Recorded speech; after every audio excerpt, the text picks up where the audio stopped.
कक्षा 8वीं संस्कृत में आज हम पढ़ेंगे व्याकरण। अब व्याकरण में देखेंगे, सबसे पहले आपको दिया है शब्द रूप। शब्द रूपाणी क्या होता है, शब्द रूप कैसे बनाए जाते हैं। आपने देखा होगा संस्कृत में हमेशा व्याकरण में ये शब्द लिखे हुए होते हैं। तो ये शब्द किस में लगाए जाते हैं? संज्ञा शब्द। संज्ञा शब्द क्या होते हैं? संज्ञा यानी होता है नाम, और संज्ञा शब्द में जो प्रत्यय लगाकर ये शब्द रूप बनाए जाते हैं उन्हें कहते हैं शब्द रूप। ये देखिए, और ये शब्द रूप किस में लगाए जाते हैं, क्यों लगाए जाते हैं, तो इसको हम समझने के लिए हमने कक्षा 7वीं में कारक रचना पढ़ी थी। अब उस कारक रचना को आज एक बार फिर से हम दोहराएंगे, उसको पुनः उसको रिपीट करेंगे, जिससे आपको ये याद आ जाए कि कारक रचना क्या होती है। ये कक्षा 7 की पुस्तक है जिसमें हमने व्याकरण पर इसमें पढ़ा था परिशिष्टम में कि शब्द रूप कैसे बनाए जाते हैं। शब्द रूप में देखो कारक होते हैं। कारक क्या है? कर्ता, कर्म, करण, संप्रदान, है ना। तो ये हमने आपको लय में कविता की पंक्तियों के रूप में समझाए भी थे। कर्ता ने इनके चिन्ह देखिए, चिन्ह दिए हैं और विभक्ति दी है। प्रथमा विभक्ति, प्रथम विभक्ति में कर्ता आता है और कर्ता का चिन्ह क्या है? ने। कर्ता ने, कर्म को, करण चिन्ह से, संप्रदान को के लिए, को भी आ जाएगा इसमें और के भी आएगा। संप्रदान को के लिए, अपादान से मान, मान मतलब क्या होता है? अलग होना।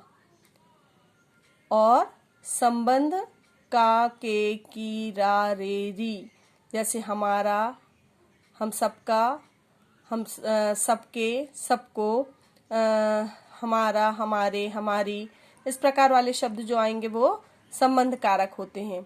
फिर है अधिकरण कारक। अधिकरण कारक क्या होता है? में और पर, इनका चिन्ह है, और अधिकरण होता है आधार या बेस। जैसे पुस्तक मेज पर रखी है तो पर चिन्ह लगेगा, क्योंकि पुस्तक रखने का आधार क्या है? मेज।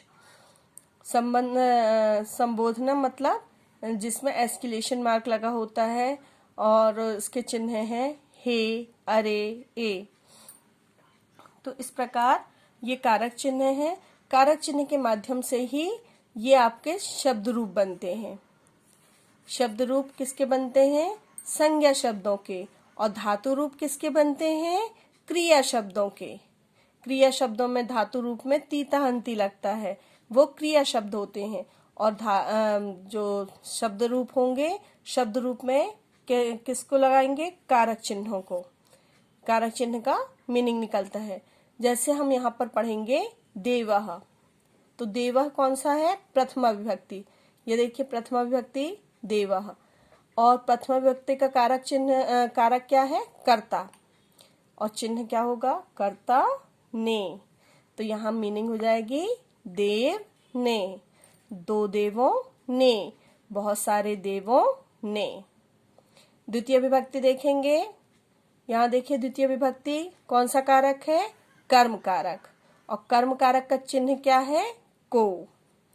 तो देव को, दो देवों को, बहुत सारे देवताओं को। जैसे हमने ट्रांसलेशन में हमने वाक्य दिया कि देव को पुष्प अर्पित किए, तो देव को, तो देव को क्या लग जाएगा? देवम हो जाएगा, है ना। अहम देवम पुष्पम समर्पयामि, मतलब मैंने देव को पुष्प समर्पित किए, पुष्प अर्पित किए या चढ़ाए। द्वितीय के बाद देखेंगे तृतीय विभक्ति में। देखो तृतीय विभक्ति का कारक कौन सा है? करण कारक। इसका चिन्ह क्या है? से मतलब द्वारा, किसी चीज की सहायता से काम होना, किसी चीज की मदद से काम होना। इसमें द्वारा शब्द मतलब सह शब्द का भी इस्तेमाल हो सकता है। तो तृतीय विभक्ति, तृतीय विभक्ति देखो, जैसे देव के द्वारा राक्षस मारे गए, तो देव के द्वारा राक्षस मारे गए, तो बताइए तृतीय विभक्ति में क्या आएगा? देवेन राक्षसाः हताः, मतलब बहुत सारे राक्षसों को मारा देवताओं ने, या राक्षस मारे गए देवताओं के द्वारा। तो क्या होगा? देवेन राक्षसाः हताः, मतलब हत यानी उनको मारा गया। अब यहाँ पर देखेंगे चतुर्थी विभक्ति। चतुर्थी विभक्ति देखो, चतुर्थी विभक्ति का कारक चिन्ह क्या है? संप्रदान। संप्रदान का चिन्ह क्या है, जल्दी से बताइए। संप्रदान का चिन्ह देखिए, के लिए, और यहाँ पर को भी आ सकता है। संप्रदान को, के लिए, तो को भी आ सकता है इसमें, संप्रदान को के लिए। तो बताइए इसका सेंटेंस कौन सा हो सकता है? जैसे शबरी ने राम को फल शबरी राम को फल देती है, तो बताइए इसका क्या हो जाएगा? या शबरी देव को फल देती है, तो देव राम की जगह अपन देवाय कर सकते हैं कि शबरी देवाय फलानी यक्षति, ठीक है। और नहीं तो शबरी रामाय फलम यक्षति, इस प्रकार भी सेंटेंस हो सकता है। रामाय फलानी यक्षति, क्योंकि उसने बहुत सारे बेर दिए राम को, तो फलम फले फलानी। अब नेक्स्ट है यहाँ पर संप्रदान के बाद है अपादान। अपादान कौन सी विभक्ति है? पंचमी विभक्ति। अपादान का चिन्ह भी से है और तृतीय विभक्ति करण कारक का चिन्ह भी से है, लेकिन यहाँ किसी चीज की मदद से काम होना और यहाँ किसी चीज का किसी चीज से अलग होना।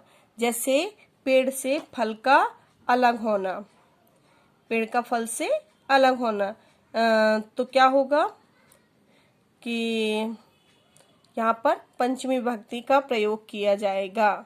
जैसे गंगा हिमालय से निकलती है, गंगा हिमालय से दूर हो रही है, तो इसलिए वहां पर भी पंचमी विभक्ति लगेगी। तो यहाँ पर पंचमी विभक्ति देवात।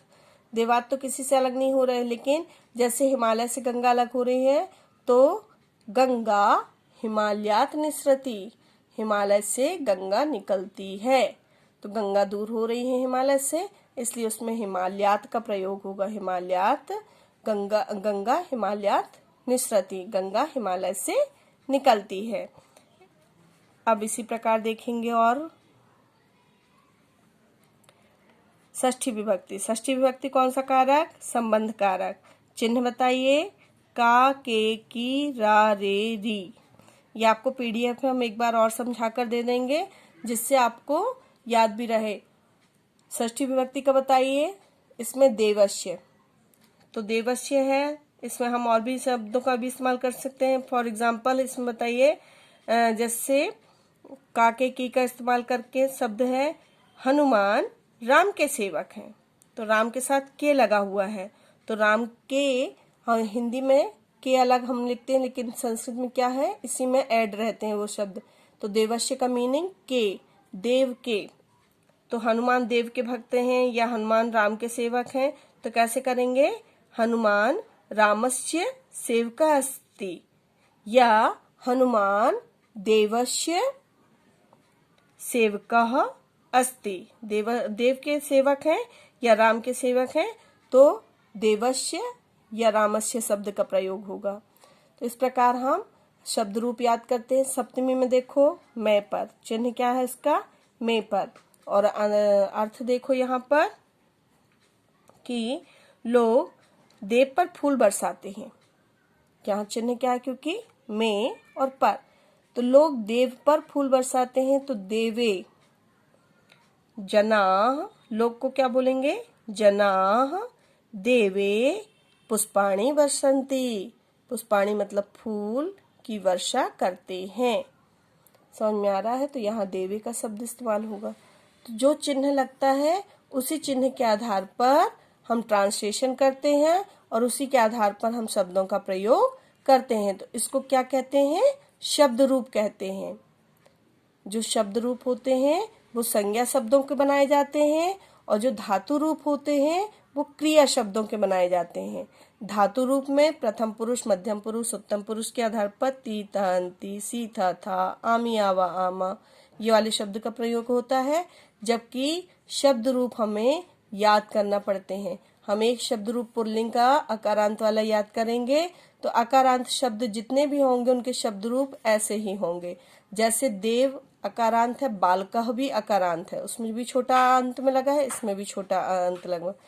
तो देवः देवौ देवाः, बालकः बालकौ बालकाः, देवम देवौ देवान्, बालकम बालकौ बालकान्, देवेन देवाभ्याम देवैः, बालकेन बालकाभ्याम बालकैः, देवाय देवाभ्याम देवेभ्यः, बालकाय बालकाभ्याम बालकेभ्यः, देवात् देवाभ्याम देवेभ्यः, बालकात् बालकाभ्याम बालकेभ्यः, देवस्य देवयोः देवानां, बालकस्य बालकयोः बालकानां, देवे देवयोः देवेषु, बालके बालकयोः बालकेषु, हे देव हे देवौ हे देवाः, हे बालकः हे बालकौ हे बालकाः। हमने एक शब्द रूप बालक के रूप में यूज किया और एक शब्द रूप देव के रूप में है, दोनों में एक जैसी ही समानता है, इससे इनको शब्द रूप कहा जाता है। अब इस प्रकार आप जो है कारक रचना के आधार पर शब्द रूप की रचना की जाती है।